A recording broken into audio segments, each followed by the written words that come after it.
안녕하세요. 결혼을 앞두고 고민이 많은 30살 여자입니다. 남자친구와는 7년이라는 긴 시간 동안 연애를 했고, 최근에는 말씀드린 대로 결혼이 목전에 와 있는 상황입니다. 남자친구는 저보다 4살이 많아요. 사람들이 말하는 1등 신랑감하고는 조금 거리가 있는 편이에요. 성격이나 뭐나 어디 빠지지는 않는데, 모아놓은 돈이 없고 월급도 적은 편이에요. 연애를 시작했을 때부터 다니고 있던 회사도 정직원으로 일하고 있는 게 아니라, 계약직이라서 안정적이지 않기까지 합니다.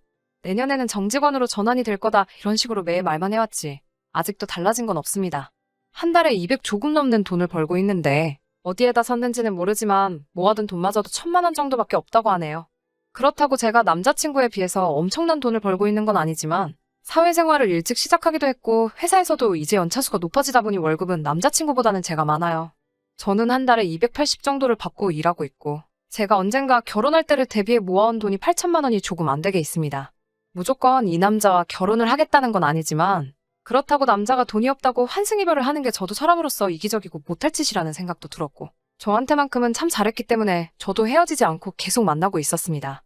아무튼 그런 남자친구가 얼마 전부터 결혼 이야기를 꺼내기 시작했어요. 조금 부담스럽기는 했어요. 저는 그렇다 치더라도 남자친구 상황 뻔히 알고 있는데 준비가 안 된 상태에서 결혼을 하고 싶지도 않았고요. 저한테 말한 적은 없지만 사실 연애하면서 자기 명의로 전세를 끼고 아파트를 하나 구입했는데 요즘 집값이 널뛰듯이 팡팡 오르다 보니 차익이 많이 생겼다나 뭐라나요. 신혼집이 마련된 상황이니 자신이 생겼는지 자기도 이제 눈 깜짝하면 마흔이 되겠다고 하루빨리 결혼을 하고 싶다고 말하더라고요.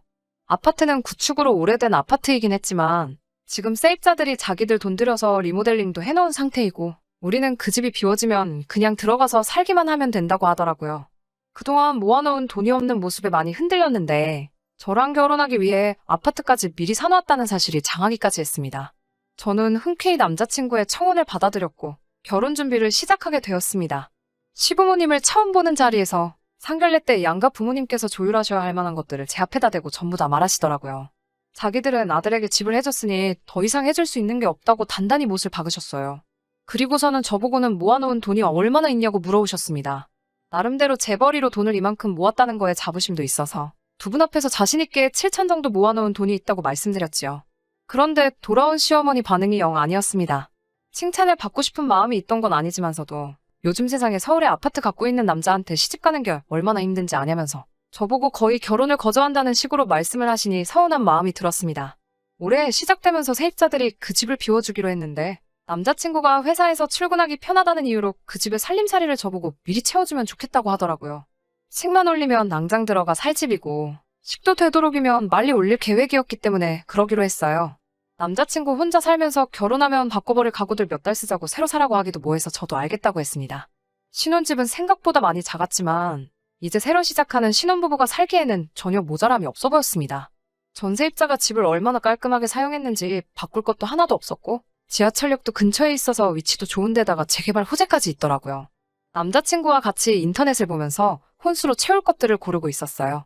신제품에 인기 있는 것들 위주로 보고 있는데 남자친구가 이건 좀 비싸지 않냐며 제가 고르는 것마다 퇴짜를 놓았습니다. 그러고서는 제게 제안을 하기를 남자친구가 혼수는 딱 2천만 하고 결혼식 비용이나 예단비를 제외한 나머지 돈은 우리 미래를 위해 아껴두는 게 어떻겠냐고 하더라고요.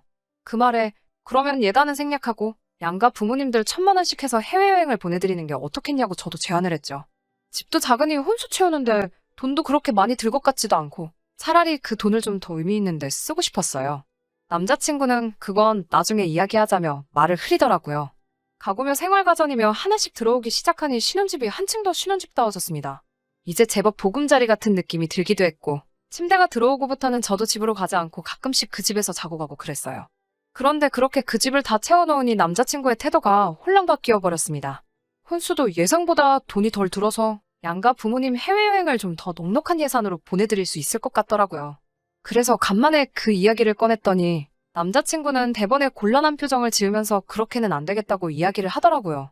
내가 모은 돈이고 의미 있게 쓰고 싶어서 그러는데 왜 안 되느냐 물었더니 이 집에 대해 감춰놓았던 충격적인 비밀을 듣게 되었습니다. 제 돈은 대출원금을 상환하는데 써야겠다고 대답을 하더라고요. 그래도 집값이 한참 낮을 때 사서 이익을 봤다고 하니 대출원금이라고 해봐야 그렇게 많다고는 상상도 하지 못했어요. 집이 오빠 명의로 돼 있는 건 맞는데 아직 은행 거나 다름이 없다고 대출원금을 줄이는 게 우선이라고 하는 어이없는 대답을 하더라고요. 그래서 대출금이 대체 얼마냐고 물으니 4억이나 된다고 합니다.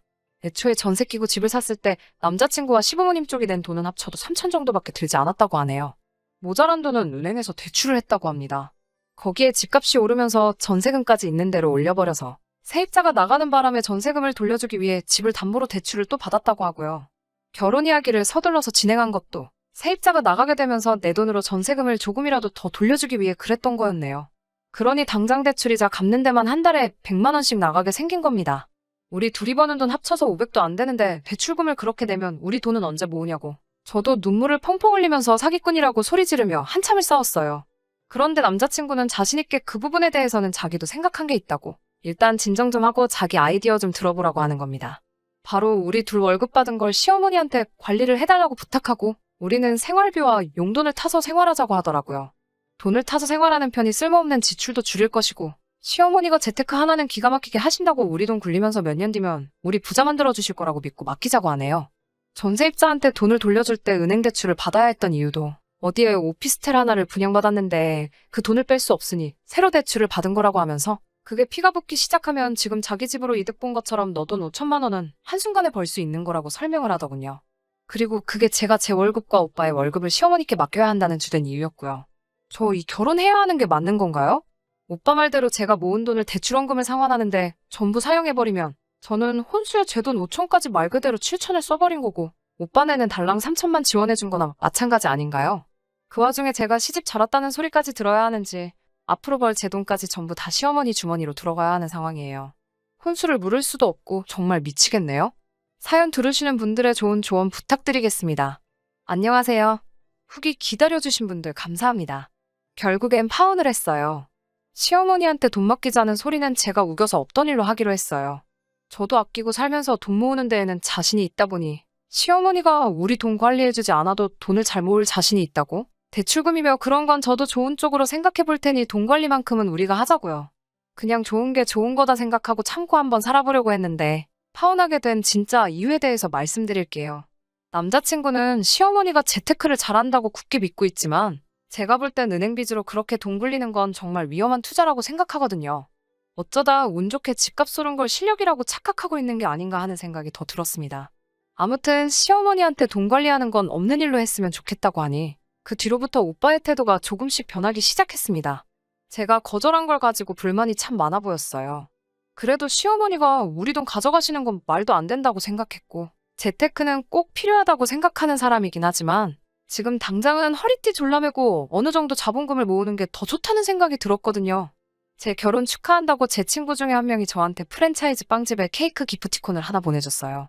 그런데 저도 오빠도 입이 짧은 편이라 케이크로 받으면 분명히 남아서 버릴 것 같아 아깝다는 생각이 들어서 빵집에 찾아가서 거기서 같이 팔고 있는 병음료로 받아갈 수 있냐고 물어봤어요.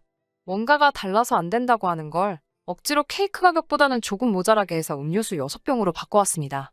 차라리 음료수는 두고두고 먹을 수 있으니 그게 더 경제적이라고 생각을 했거든요.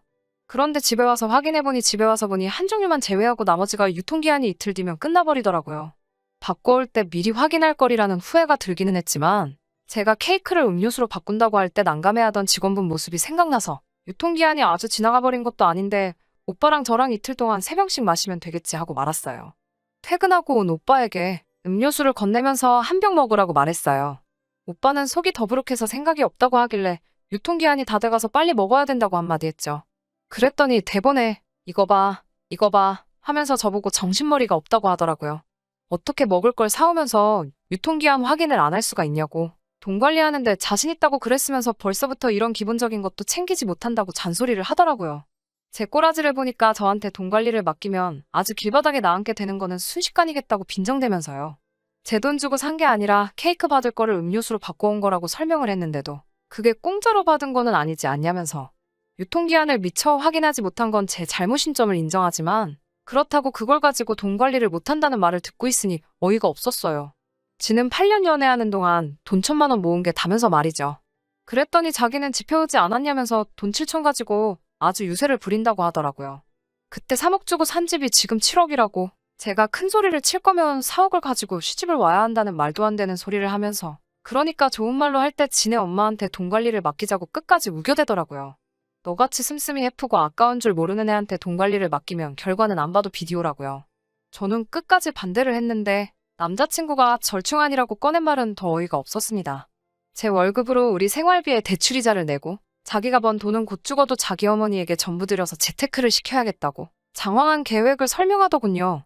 듣자 하니까 대출금 4억 가지고 장가오는 놈이 저보고 4억을 가져와야 한다는 말에 어이가 없어서 그러면 그냥 이 결혼 없던 걸로 하자고 했어요.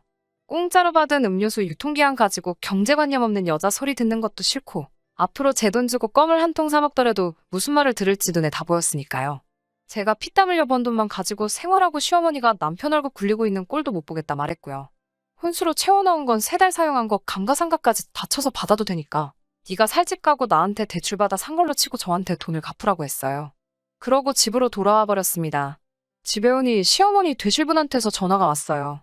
자기랑은 상의도 안 한 내용이라고 사과를 하시면서도 자기가 재테크를 너무 잘해서 아들이 한 소리라고 크게 신경 쓰지 말라고 하는데 제 귀에는 자기가 돈 굴리는 건 빠삭하니 믿고 맡겨보라는 식으로 들렸고 당장 혼수를 돈으로 돌려줄 수 없으니 그냥 결혼을 해줬으면 하는 소리로 들리더라고요. 이 결혼제가 참고 넘어가면서까지 하려고 했지만 저도 더 이상 참을 수 없고 제 마음은 돌리지 않을 거라고 대답했어요. 어머님은 끝까지 제 눈치를 보면서 다시 한번 생각해보라고 하는데 재테크를 그렇게 잘하시고 돈 관리하는데 도가 트신 분이 당장 1,500만 원 융통을 하질 못해 전전긍긍하는 모습을 보니 지금 다시 생각해봐도 파혼하기를 100번 잘한 것 같다는 생각이 드네요.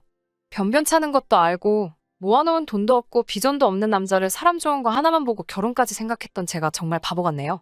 햇수로 8년이라는 긴 시간을 만나온 사람인데 그동안 제 곁에 있던 사람 본성도 눈치채지 못하고 지냈다는 게 사람의 본성을 깨닫기에는 그 길게 느껴졌던 시간도 짧다는 생각이 드네요. 후회는 없어요. 오히려 저한테는 좋은 경험이 되었고 더 나은 사람을 만날 수 있는 좋은 교훈이 되었다고 생각합니다. 돈은 꼭 돌려받아야겠는데 상황을 보아하니 그 돈 받으려면 정말 한참을 더 기다려야겠다는 생각이 드네요. 아무튼 후기도 기다려주시고 끝까지 이야기 들어주신 모든 분들께 감사드립니다. 저는 이만 사연 줄이도록 할게요. 끝까지 들어주셔서 감사합니다. 오늘의 사연은 여기까지입니다. 구독과 좋아요, 알람 설정 부탁드리고 더 좋은 사연으로 다시 찾아뵙겠습니다. 감사합니다.